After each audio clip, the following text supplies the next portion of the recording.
meto la intuición después de la racionalidad, pero siempre pongo la emocionalidad. No hay mercado, hay únicamente pruebas de mercado. Y pruebas de mercado se llaman facturas. Es el camino profesional que te va a generar más altos, pero más puntos bajos también. Radica en la capacidad de los emprendedores de hacer una transición, de pasar de hacer a gestionar gente, y esto es muy difícil. Tiene que ser la búsqueda de esto, pues tienes que montar procesos y playbooks. Entonces, esto es una de las claves. Y una cosa que yo miro de manera muy atenta es cómo la gente habla de su equipo.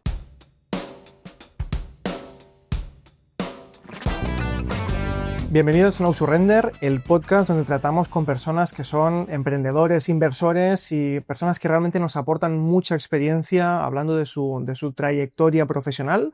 Hoy tenemos a Mathieu Carenzo. ¿Qué tal? ¿Cómo estamos? Muy buenos días. Muy buenos días. Encantado. Igualmente, Mathieu es inversor, es emprendedor y además profesor del IES y con más de 20 años de experiencia en el mundo del emprendimiento. Y hoy en el podcast pues, te vamos a hacer una serie de preguntas para aprender sobre tu trayectoria.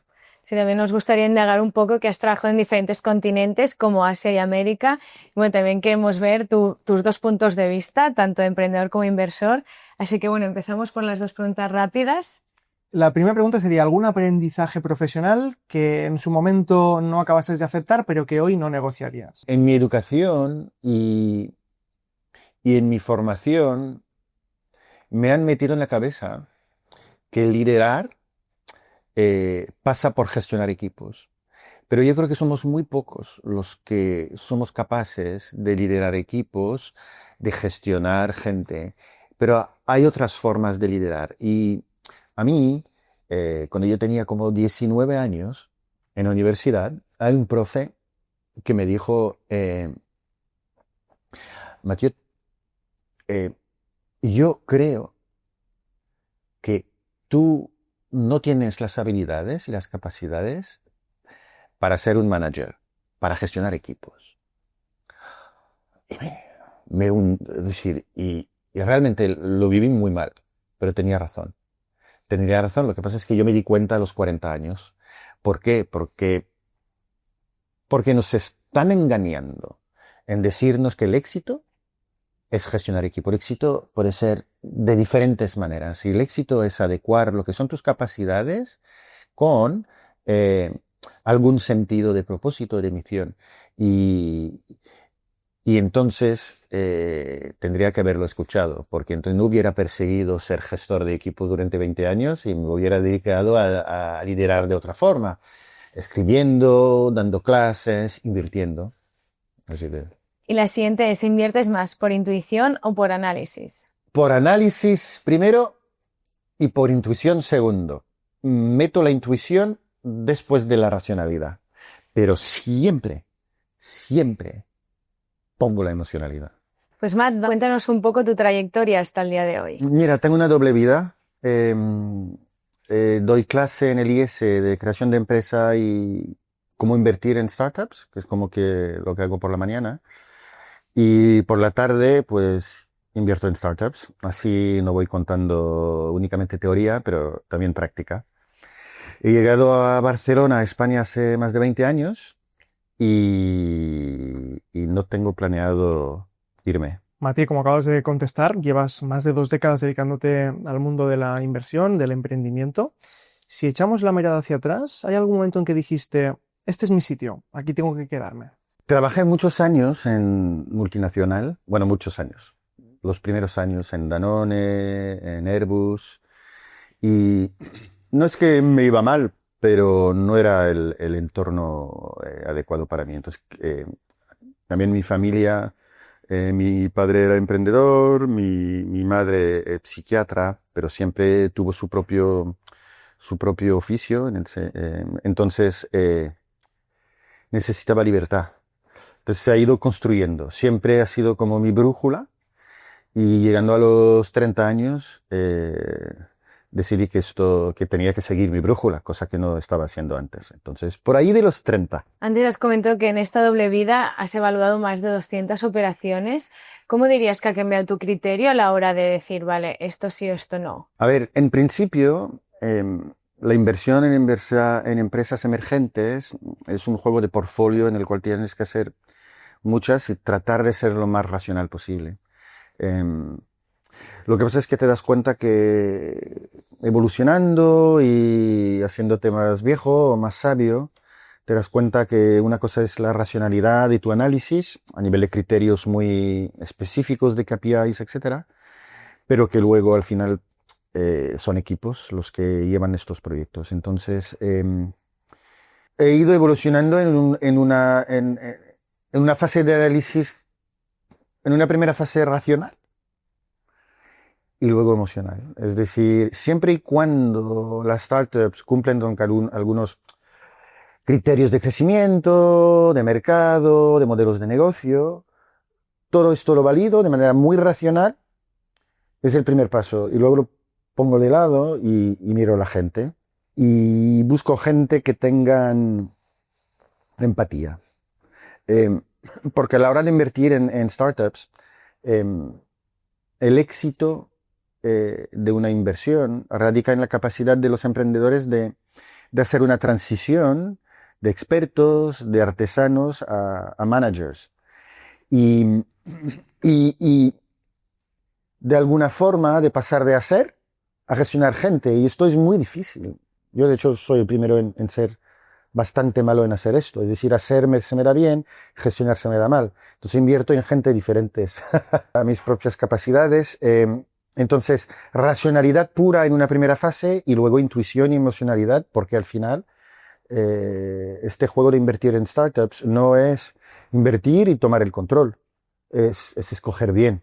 Y al final del todo el camino, yo quiero invertir en gente que me caen bien y gente con el cual tengo 100% de transparencia y de confianza, que van a hacer su mejor esfuerzo, que a lo mejor no ganamos, pero que el mejor esfuerzo esté hecho. Y el mejor esfuerzo implica gestionar equipos, cuidarlos. Entonces, una cosa que yo miro de manera muy, muy atenta es cómo la gente habla de su equipo, cómo la gente habla de la otra gente.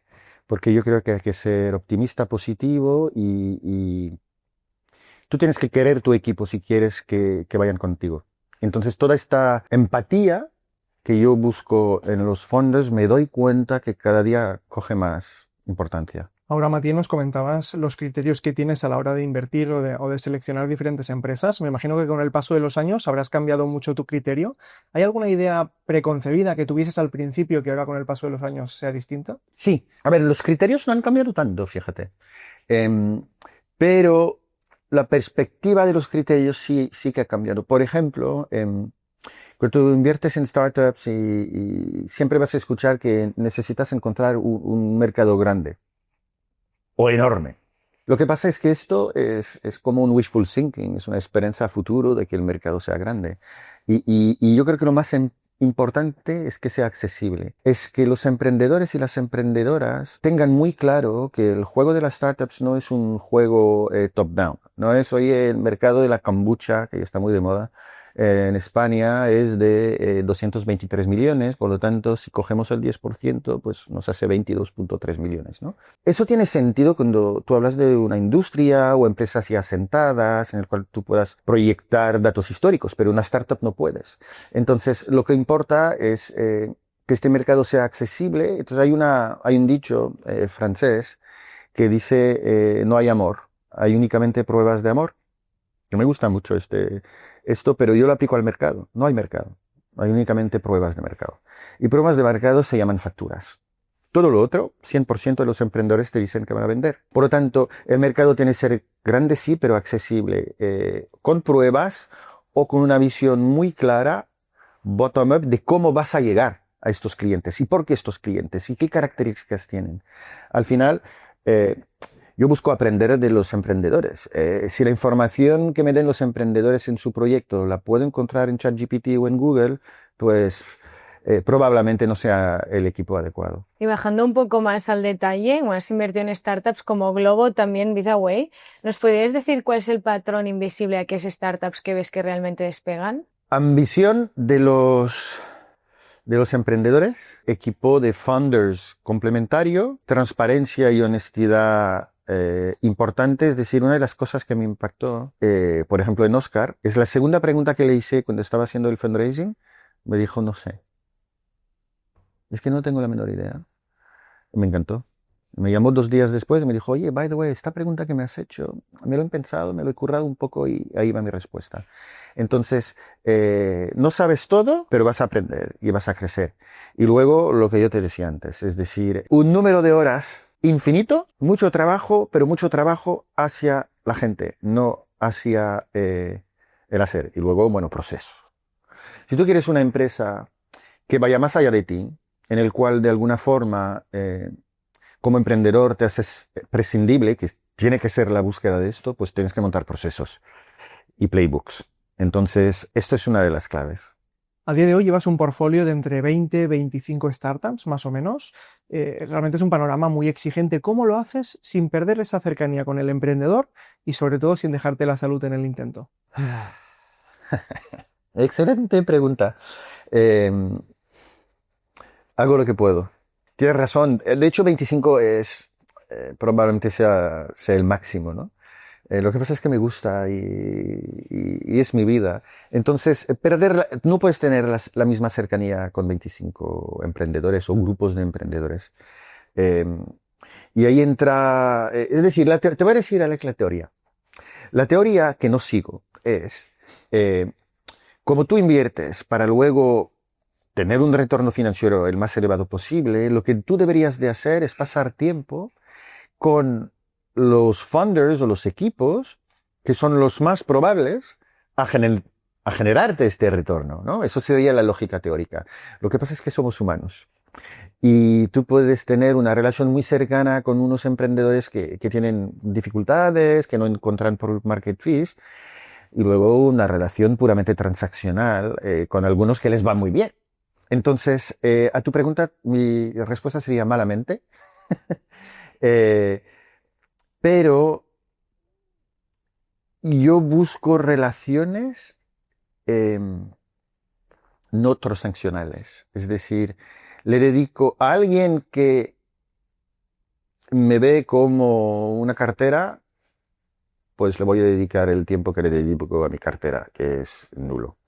Y a gente con el cual tenemos relaciones más altruistas, no tengo límite. Siempre me encuentro en la noche a las 10 de la noche con una llamada, tal.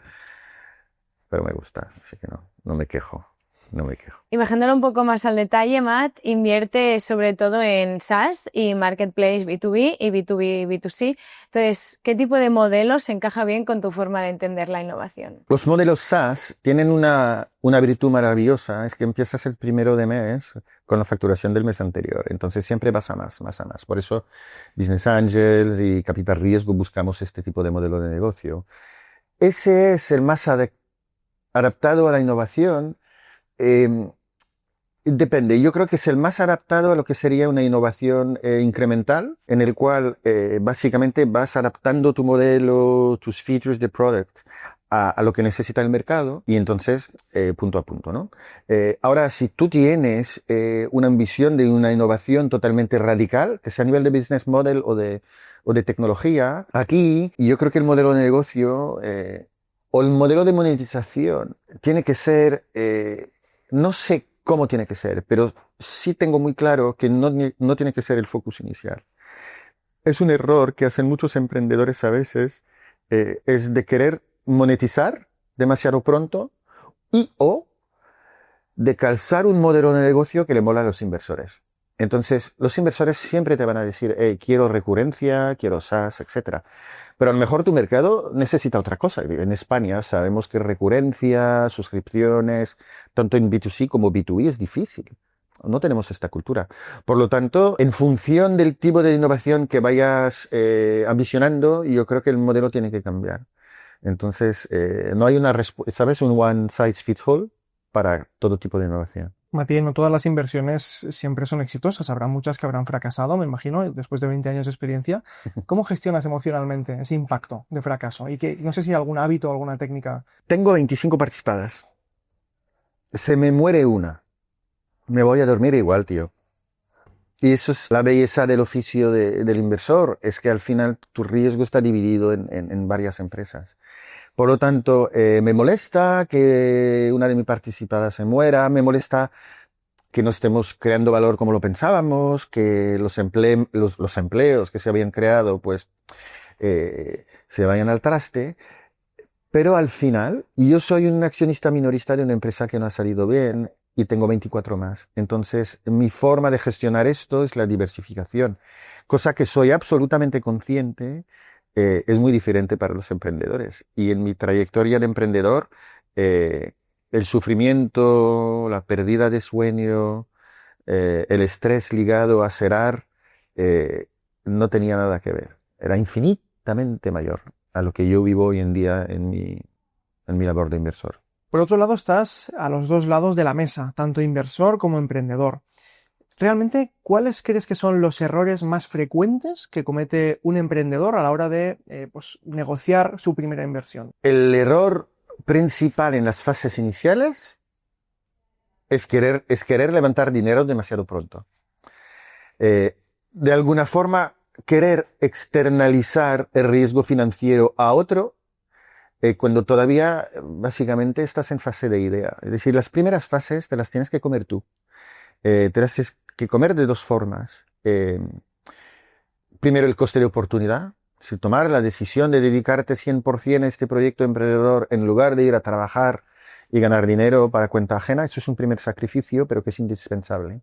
Y luego, obviamente, un chaval de 22 años no puede poner sobre la mesa la misma suma de pasta que alguien que tiene 45 años y que haya tuvo una trayectoria, pero a mí me importa que los emprendedores sean capaces de asumir un riesgo financiero que vaya más allá del coste de oportunidad y que luego optimice todas las fuentes de financiación que uno tiene alrededor antes de llamarme a mí, que supuestamente soy un inversor sofisticado. Es decir, entonces hablamos de amigos, de familia, hablamos por supuesto de subvenciones, que yo soy el primero en quejarme siempre de gobiernos y tal, pero la realidad es que en España y en Barcelona tú tienes formas con dinero público, con grants, con subvenciones, con ENISA, de ir empezando sin tener que pedir dinero a fondos de capital riesgo o business angel, que nosotros buscamos una cosa que es la siguiente. Buscamos que el emprendedor de alguna forma venga con el motor hecho del negocio. O sea, oye, yo sé cuánto pongo aquí y cuánto sale del otro lado. Entonces, de alguna forma, no me preguntes a mí dinero para construir el motor. No me preguntes a mí como inversor que yo vaya financiando tu curva de aprendizaje. Haz tu curva de aprendizaje, hazla pagada por otra empresa, luego hazla tú, y luego cuando esta curva de aprendizaje está terminada en producto y en mercado, entonces enséñame el motor.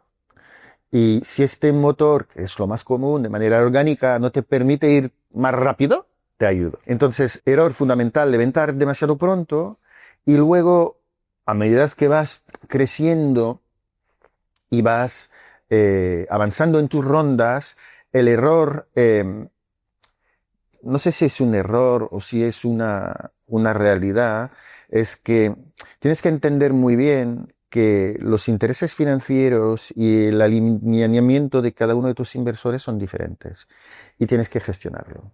Un business angel que te ha entrado en pre-seed no tiene el mismo horizonte ni busca el mismo múltiplo que el fondo de capital riesgo que te ha entrado en serie A.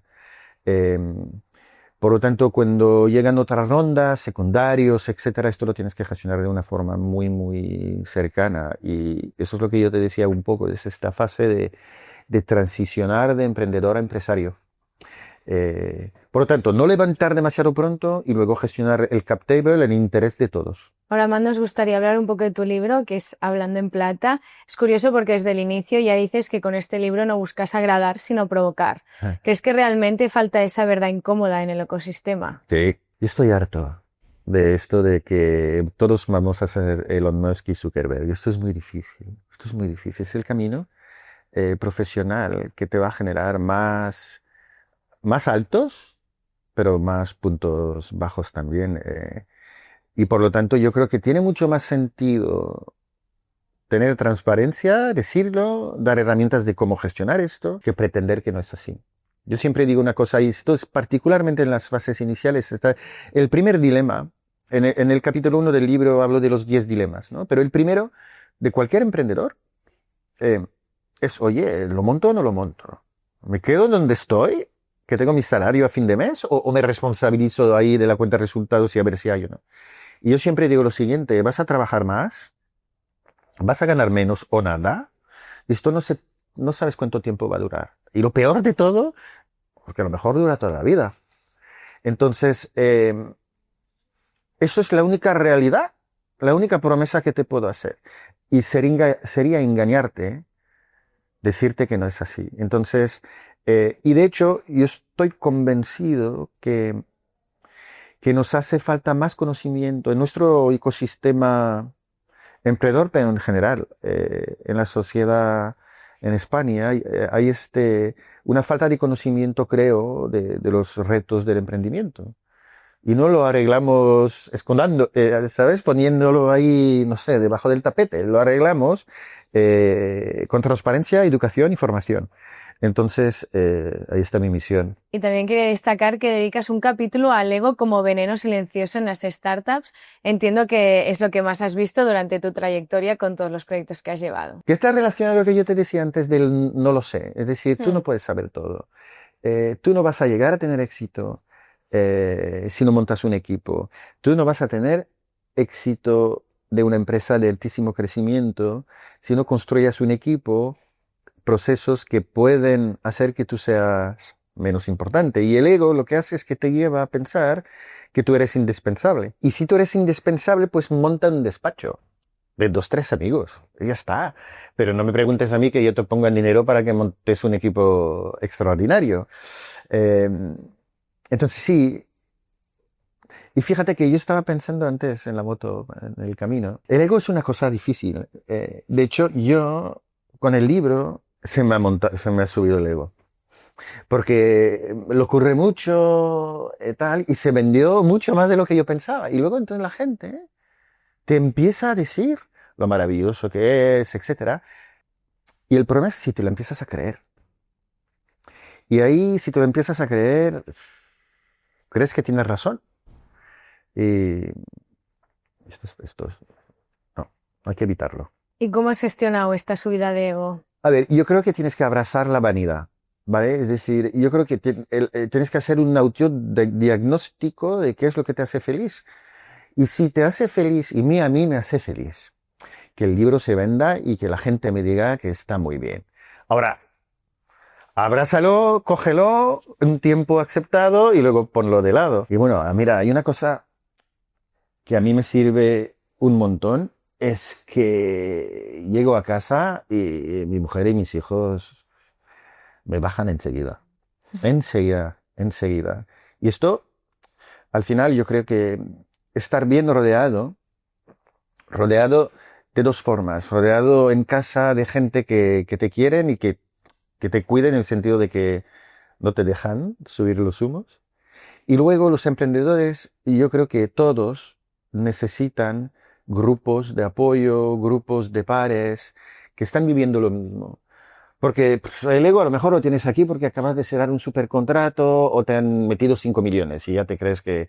Pero al día siguiente tienes otra mala noticia y entonces lograr tener algún nivel de templanza adecuado, yo creo que es muy difícil si no tienes coach, si no tienes gente alrededor tuyo. Y para ello tienes Entrepreneurs Organization, No Bullshit, hay muchas organizaciones que permiten a los emprendedores compartir sus penas y gloria. Matías, también dices que el talento no se va, sino que se marcha. ¿Qué claves debe detectar un CEO a la hora de evitar que el talento se le escape de la empresa? Yo creo que las startups están en desventaja de una forma realmente importante en el mercado del talento. Porque la inmensa mayoría de la gente talentosa utiliza 4 o 5 criterios a la hora de escoger un trabajo. El primero es el dinero. Si podemos inventarnos muchas cosas, pero la realidad es que el primer criterio al escoger entre un trabajo y otro es cuánto me vas a pagar. Entonces el primer criterio es esto.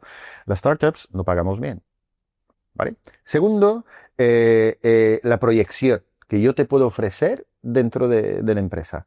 Bueno, si tú eres una startup muy inicial, la progresión, pues veremos, porque promesas no te puedo hacer. Tercer criterio, la marca. Es decir, ¿qué marca yo me saco del hecho que he decidido trabajar en tu empresa?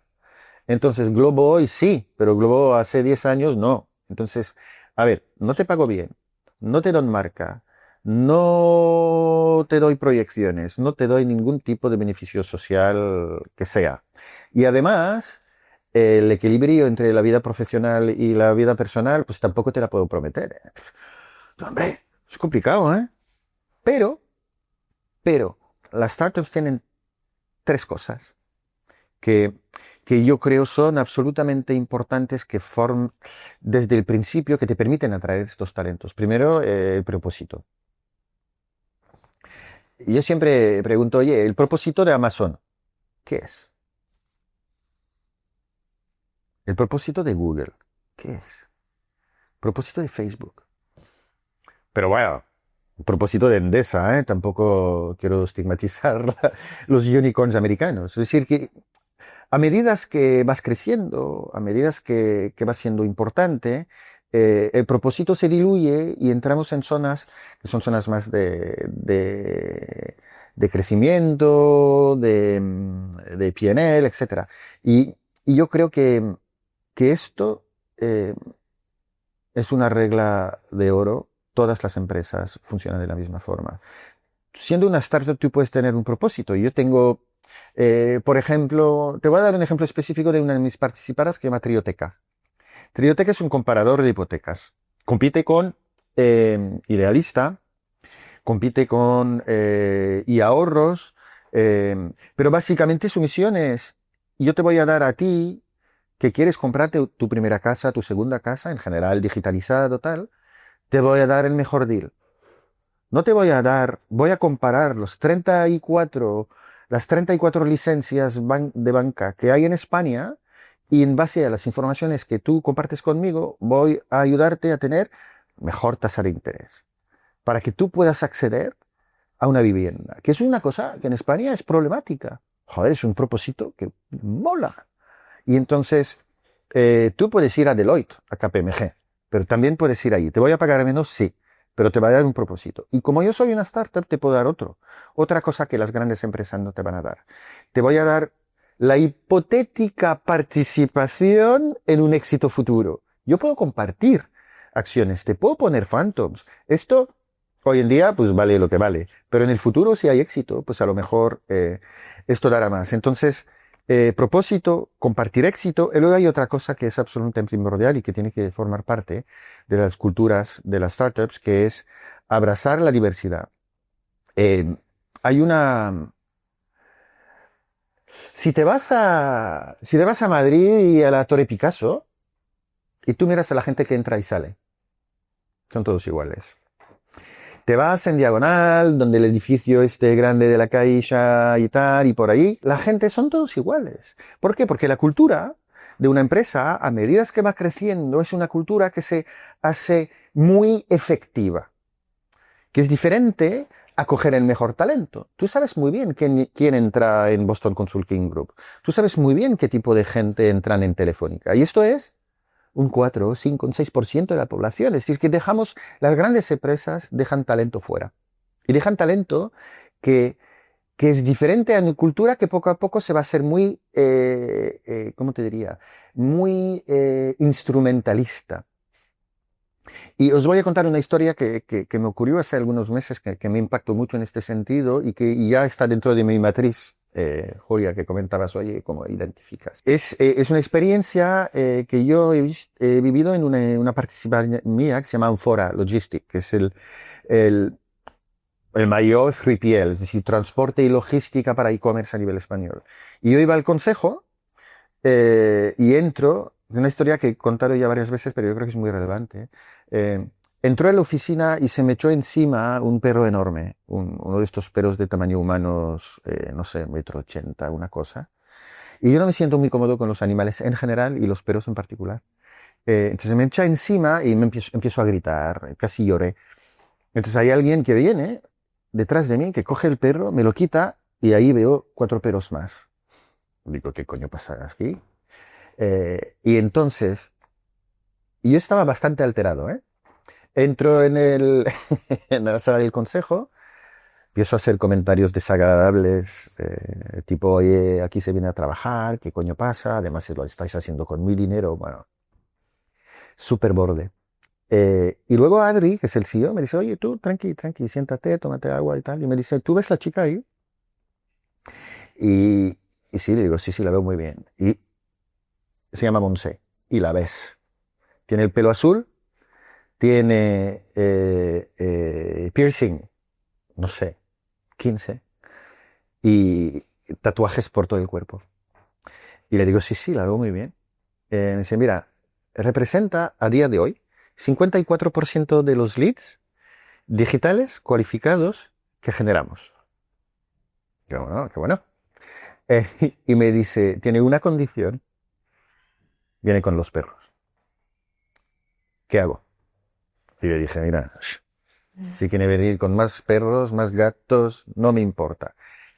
Ahora Monse, hemos dado Phantoms, se encarga de todo un departamento, y lo que os quiero decir con esto es que el 98% de las empresas, Monse no entra por su look, porque viene con los perros. Pero no fuera sí puede. Y en startups sí puede. Siempre y cuando las startups sean conscientes que el talento no es definido así. Hay de todo tipo en toda la sociedad. Entonces yo creo que esos son los 3 puntos que yo destacaría. Luego también otra de tus facetas es que eres profesor. Si tuvieses que crear desde cero un programa para emprendedores, ¿qué 3 elementos no podrían faltar? El primero, la observación. Es importante porque te da insights, pero no te da pruebas. Por lo tanto, en las fases iniciales del emprendimiento no se trata de observar de manera indefinida, se trata de testear y de probar, que es la única forma de tener pruebas. Es decir, a la calle, hablar con gente, no limitarse a pensar que haciendo un análisis muy profundo, esto te sirve. Aprender a preguntar a la gente adecuada. Entonces, probar más que observar. Yo creo que desde el principio es bastante importante, y eso es muy difícil, tratar de entender la idiosincrasia del equipo fundador, las aspiraciones y los skills. Hay una tendencia que tenemos a pensar, no sé por qué, pero que es la persona que tuvo la idea y que reclutó los otros, que tendría que ser el jefe o la jefa. Y tú te lo planteas, ¿por qué? Es decir, el jefe o la jefa tiene que ser la persona que tiene las mejores habilidades y capacidades. Entonces, autodiagnóstico y reflexión desde muy pronto de las aspiraciones de cada uno dentro del equipo y clarificación. Porque esto, a medida que no lo arreglamos, se hace más gordo. ¿Vale? Y luego, tenemos tendencia en los business schools a menospreciar las ventas, el oficio de vender. Pero una cuenta de resultado empieza por las ventas. Y entonces yo creo que tendríamos que hacer mucho más ventas que marketing. En las Business School enseñamos marketing on-trade, off-trade, es decir, hay 6 cursos de marketing y no hay ninguno de ventas. Y entonces a veces lo que hacen malos emprendedores es pensar que el marketing es suficiente. Y esto no es así. Entonces, sales, equipo y probar. Y ahora, Matthew, nos gustaría hablar de tu enfoque internacional porque has trabajado en 4 continentes diferentes. ¿Cuál diría que ha sido el choque cultural que más te ha sorprendido en cuanto a la parte de como inversor y también como emprendedor? A nivel de inversor, hay una diferencia grande entre algunos lugares del mundo muy específicos que son los que lideran, digamos, históricamente todo el movimiento emprendedor, que sería Estados Unidos, y luego algunos puntos específicos en plan Israel, Singapur, a lo mejor Londres para FinTech, que es la siguiente. El mundo de la inversión puede ser de 2 tipos. Buyer's market o seller's market, es decir, mercados de compradores o mercados de vendedores. En Estados Unidos, cuando tú vas viendo quién está en fondos de capital riesgo, o los inversores, la mayoría han sido operadores antes. Es decir, no vienen de banca o de private equity. Por lo tanto, la reflexión fundamental a la hora de invertir es, oye, ¿qué tenemos que hacer ¿Cómo lo podemos hacer para multiplicar esta inversión por 20? Asumiendo que si nos sale mal, pues perderemos 1. Porque no, la belleza de mi oficio es que no puedes perder más de lo que has puesto. Pero a veces multiplicas por muchísimo. Entonces, esto es una pregunta típica de seller's market. Es decir, que viene de operadores. Oye, ¿cómo hacemos para hacerlo más grande, más impactful? En Europa, somos un buyer's market. Si tú ves quién está en los fondos, quién invierte, vienen de private equity, vienen de banca, vienen de consultoría. Y la primera pregunta es, hey, ¿cómo coño hacemos para no perder la pasta? Esto es la diferencia fundamental entre mercados más innovadores y mercados que lo son menos. Y tú lo ves muy bien con el AI al día de hoy. Yo no voy a entrar en temas filosóficos del AI, pero que podríamos entrar. Pero hay una cosa clarísima. En Silicon Valley, el 50% del dinero que es a nivel global que se invierte en AI está ahí. Entonces, estadísticamente nos van a ganar seguro. Porque se preguntan, oye, ¿cómo lo multiplicamos por 50? No se preguntan qué va a pasar si lo perdemos. Eso es el tema parte inversora. Por la parte emprendedora, aunque está mejorando, yo creo que todavía hay mucho miedo de qué pasa si no tengo éxito. ¿Qué van a decir mis padres? ¿Qué van a decir mis amigos? Mi mujer, mi esposo, mi alrededor. Bueno, no pasa nada, tenemos que evangelizar. Y yo lo digo con toda la humildad porque he ido reflexionando en esto y he sacado una conclusión que yo creo que yo no hubiera sido capaz de tener la carrera profesional que yo tuve si me hubiera quedado en Francia. Me hubiera dado mucho miedo. Mi padre, cómo me hubiera mirado, mi abuela, la gente, tal. Creo que no lo hubiera hecho, fíjate. Tuve que irme en otro país para no sentir que la gente me iba a juzgar. Y siendo la comparativa con el ecosistema global, ¿cómo veis la evolución del ecosistema europeo comparado con Estados Unidos o Asia? ¿Dónde estamos más avanzados y dónde estamos llegando más tarde? España es la economía es la 12ª economía a nivel mundial. A nivel de lo que es, eso es un estudio de la OCDE, ¿no? A nivel de lo que es intensidad en inversión en equity, early stage, número 27. Entonces, a ver, España no tiene problema de talentos para nada. Y te digo más, si lo tuviera, no pasa nada, porque hay mucha inmigración que quiere venir aquí. Entonces, no tenemos problema de talento de ninguna manera. Ahora, cuando toca invertir, cuando toca asumir riesgos financieros, la realidad es que vamos detrás. Y esto es por todos nosotros, que tenemos la suerte de poder invertir, y también por salidas. El IBEX, las grandes empresas españolas no pretenden estar, pero no están. Y Matías, ¿cómo entiendes el equilibrio entre la ambición profesional y la parte personal? ¿Se puede tener todo? ¿Hay que priorizar? ¿Cómo lo gestionas? Estoy mirando ahora una serie en Netflix que se llama Beef, que la tenéis que ver. En castellano se llama Bronca. Y hay una tía que juega el papel de una emprendedora maravillosa, está vendiendo su empresa, pero está totalmente fucked up inside. En casa, tal, está loca. Y hace como una conferencia en Las Vegas y le hacen esta pregunta. Dice, ¿y tú cómo gestionas el balance? Y miente de principio a final de su contestación. Entonces, ¿qué te quiero decir? Es difícil. Yo creo que son momentos. Hay momentos en el cual tu oficio de emprendedor, de emprendedora, implica que le metas muchas horas. Esto de ser emprendedor y de tener éxito sin trabajar mucho, pues a lo mejor uno tiene suerte y te sale, pero la realidad es que las horas las tienes que meter y tienes que alinearlo con tu alrededor, con tus amigos, tu familia, que estén conscientes. Fíjate, estaba hablando la semana pasada con Enrique Linares, que es el fundador de Letgo, y me decía que él cada vez que empieza una nueva startup, bueno, cada vez, ha montado 3, el primer año, habla con su mujer, habla con su familia, con sus amigos, les dice, hey, don't ask me. No estoy disponible. Entonces hay momentos de ups and downs. Así dicho, Alex, las estadísticas son muy claras, ¿vale?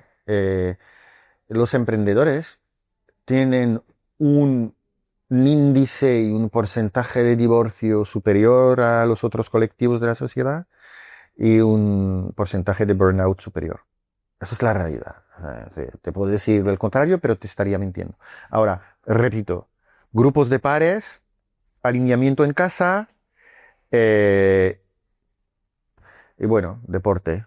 Y a estas alturas de tu carrera, Matt, donde ya has consolidado muchos logros, ¿qué es lo que te sigue motivando y emocionando para seguir adelante? El KPI que yo sigo más de cerca cada mes es cuántos empleos han creado las empresas en las cuales he invertido. Y